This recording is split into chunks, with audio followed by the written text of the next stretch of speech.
People will forget what you liked. People will forget what you commented. People will forget what you messaged. And people will forget when you called. And they will forget what you said, and they'll forget what you did. But they'll always remember how they made you feel. Maya Angelou. Well, kind of. I've taken a few creative liberties to update the quote for 2014 and maybe digitally remaster it. I figure if Disney can make an episode 7 of Star Wars, and it's not the worst crime in the world. Today I want to talk to you about how we can build better relationships by getting offline, inspired by that quote, or the remastered version of the quote. Now, we all know some of the common pitfalls of being constantly connected. We take our phones out at the dinner table. We text instead of calling each other. We fact check in the middle of conversations. And still, we all know that we should stop doing it. We complain about how relationships today are deteriorating. And we talk and we talk and we talk, but we still do it. And I'm no exception. But the funny thing is, I happen to be somebody that talks about this in my day-to-day with a lot of people, but I'm still the main perpetrator. I take my phone at the dinner table, and I'm always sending my last email right before I have to meet somebody. Today I want to explain a little bit of my hypocrisy, why I'm so attached to technology. And it's because getting offline is really, really hard. It's because staying connected to the internet allows me to satisfy 3 really big addictions that I have, and I think a lot of us share. The first is to stimulation, second is to validation, and the third is to control. Now perhaps it would be helpful if I shared a little bit about how I spend my days. I spend a lot of time in cafes. I do all my work on a computer, and even though I'm surrounded with people, I'm quite alone. And sometimes that loneliness does get to me. And when it gets to me, I'll go on Facebook, and the first thing I'll do is I'll be thinking about how I have no notifications. There's no red badge in the top right. So the first thing I'll do is I'll go to my profile pictures, and I'll select an old one and make it new again. And I select the Make Profile Picture button, and Facebook says, "Hey, Ankit, this used to be your profile picture. Are you sure you want to make it your profile picture again?" And I say, "Yes, Facebook. That's exactly what I'd like to do. Because I want to make sure that people know I still exist. And I need them to let me know that they know. And they do that by clicking the like button." But occasionally I share a moment that's not out of loneliness, but rather because I'm actually trying to share a part of me. Maybe it's past weekend when I was in New York with my family. And maybe it's a picture of us in the living room. But the picture's not perfectly edited, it's not retouched, the lighting's a little off, and it wasn't taken with an SLR camera, it was taken with an iPhone. It's not the best picture. But the issue is that that picture won't get the same number of likes as that profile picture because the profile picture is so meticulously crafted. And what happens is when it gets 0 likes, you kind of feel like a guy sticking your hand up for a high five, and then nobody's actually there to reciprocate it. So you'll just kind of put your hand in your hair like it never even happened. But that's basically what happens on social media. You pretend like these pictures don't actually exist. These moments never actually happened. They don't matter because nobody said they mattered. And maybe they did to you, but then they stop mattering to you because that's the way feedback works. When people tell you that what you're doing is awesome, you'll do more of that because you feel good about it. And when people don't like anything that you have to post, then you'll stop doing those things that they're not liking because, well, why are you posting it in the first place? But it's not just posting, it's why are you doing it in the first place? Why are you even living to do the things that aren't going to get validation? And it's problematic because slowly but surely, for me at least, I become the person the internet wants me to be. So instead of going to parties because I'm actually enjoying them, I'll go to the ones where I feel alienated because that's where the best pictures are taken. And instead of being honest when I don't know something, I'll actually have to read the article and pretend like I actually know what I'm talking about so I can post a Facebook status about this thing that's happening in the world today. And I'll post an ALS Ice Bucket Challenge just because, well, everyone else is doing it and I don't want to be left out. It's a struggle because you forget who you actually are. You know, we all want to be this individual, but it doesn't actually happen. But going back to my day-to-day, I go to the cafe and I get a little bored. I've gotten bored of the validation. I've gotten my 15, 20 likes, and I'll go to another cafe and I'll get on my bike, and I live in San Francisco, so I'll ride my bike across San Francisco to a new cafe. I'll have my earbuds on and they'll hit a red light, and the light the walking thing will tell me that I have 16 seconds before the light turns green. So the first thing I do is I take my phone out and I go on Facebook and I scroll, and the first post is a cat photo. And I scroll a little more and there's another cat photo. And then the light turns green and I put my phone back in my pocket, and I couldn't stand a moment idle. I couldn't possibly embrace San Francisco because it's totally not an interesting city at all. The cat photos are so much better. And the worst thing about it, though, is that Facebook gives me those cat photos because it knows what I like. Because in the past, I liked a cat photo. And maybe I posted a cat photo on my best friend's wall, but there's more to me than just cat photos. But why is it that Facebook keeps giving me that? Because it thinks that that's what I want. It thinks that that's the person I want to be. And there's a problem here. Because the information that's being given to us on the internet and the people that we're engaging with, it's all operating on two really core assumptions that are arguably kind of wrong. The first is that we know who we are. And the second is that we know what we want.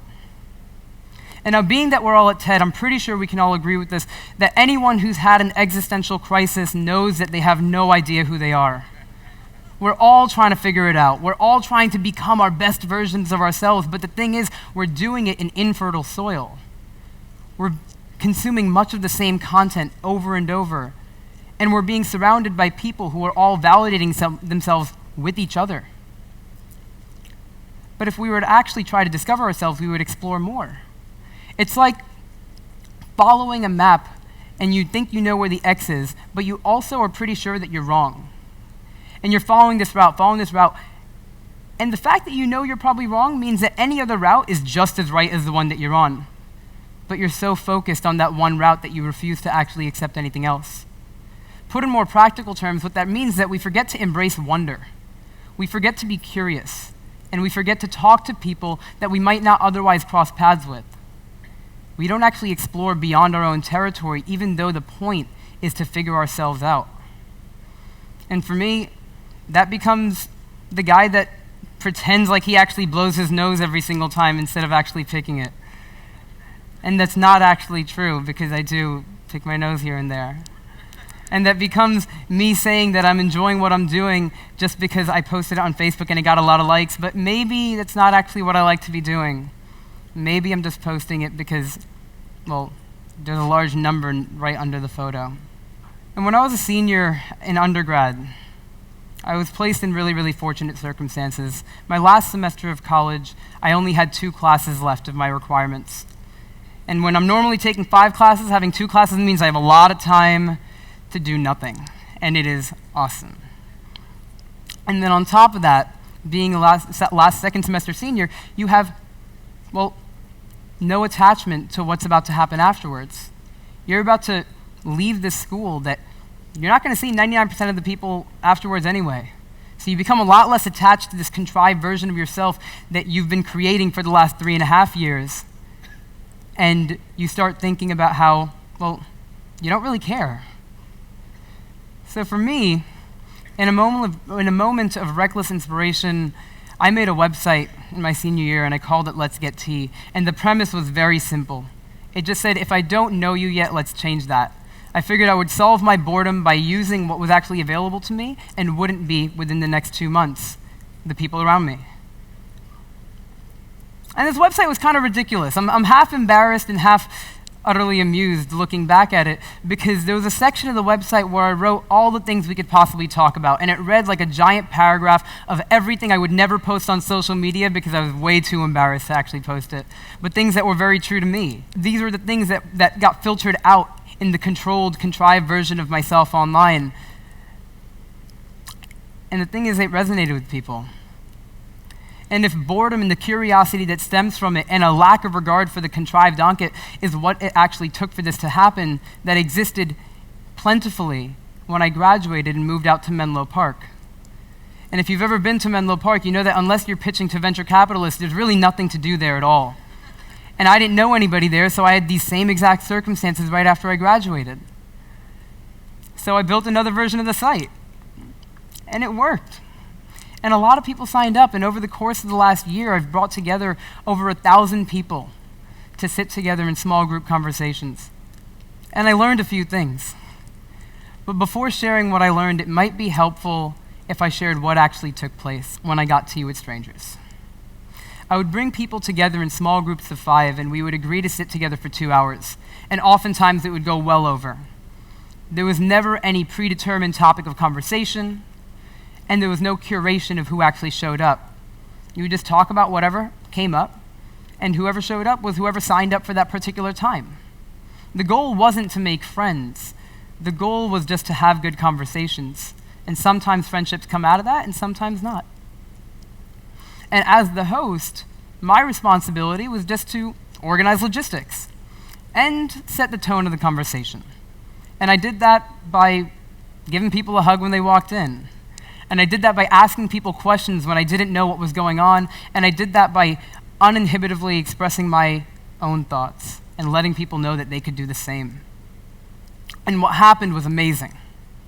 People of all breeds came, as young as 16, as old as 72.